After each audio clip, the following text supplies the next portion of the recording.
Cricketer Shakib Al হাসানের বিরুদ্ধে আদাবর থানায় একটি হত্যা মামলা দায়ের হয়েছে। গার্মেন্টস কর্মী রুবেলকে হত্যার নির্দেশদাতা হিসাবে সাকিব আল হাসানকে মামলার 28 নম্বর এজাহার নামেও আসামি করা হয়েছে।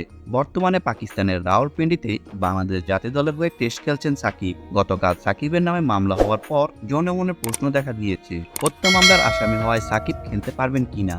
যদিও এখন পর্যন্ত সাকিবের নামে গ্রেপ্তারি পরোয়ানা জারি হয়নি। গ্রেপ্তারি পরোয়ানা জারি হলে সাকিব দেশে ফিরলে তাকে গ্রেপ্তার করা হতে পারে। তবে ঘটনা প্রবাহ বিশ্লেষণ করে বোঝা যায় সাকিবের দেশে ফেরার সম্ভাবনা নেই বলে চলে। পাকিস্তানের বিপক্ষে সিরিজ শেষে হয়তো পরিবারের কাছে যুক্তরাষ্ট্রে ফিরে যাবেন তিনি, যদিও এই ব্যাপারে এখনো কিছু বলেননি বিসিবি।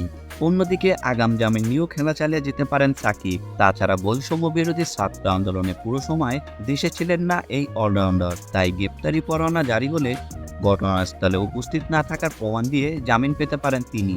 আর অভিযোগ খারিজ হলে বিষয়টি এমনিতেই নিষ্পৃত হয়ে যাবে। গতকাল বৃহস্পতিবার গার্মেন্টস কর্মী রুবেলের বাবা রফিকুল ইসলাম বাদী হয়ে মামলাটি দায়ের করেছেন।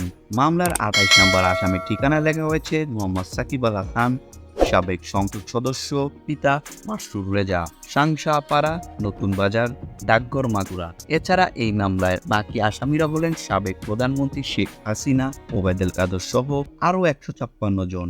মামলায় অজ্ঞাত আরও 400-500 জনকে আসামি করা হয়েছে।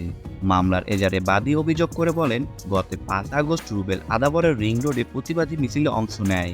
এ সময় আসামিদের প্রত্যক্ষ ও পরোক্ষ নির্দেশে প্ররোচনায় সাহায্য, সহযোগিতা ও প্রত্যক্ষ মদদে কেউ মিছিলে গুলি চালিয়েছে।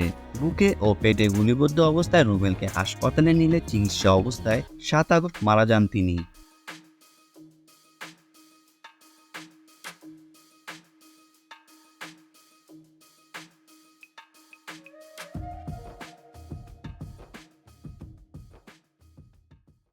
ভিডিওটা শেষ পর্যন্ত দেখার জন্য সবাইকে অনেক অনেক ধন্যবাদ। তো আশা করি আপনারা সবাই আমাকে সাপোর্ট করবেন আর আমার এই চ্যানেলটা সাবস্ক্রাইব করে দিবেন, লাইক কমেন্ট শেয়ার করবেন।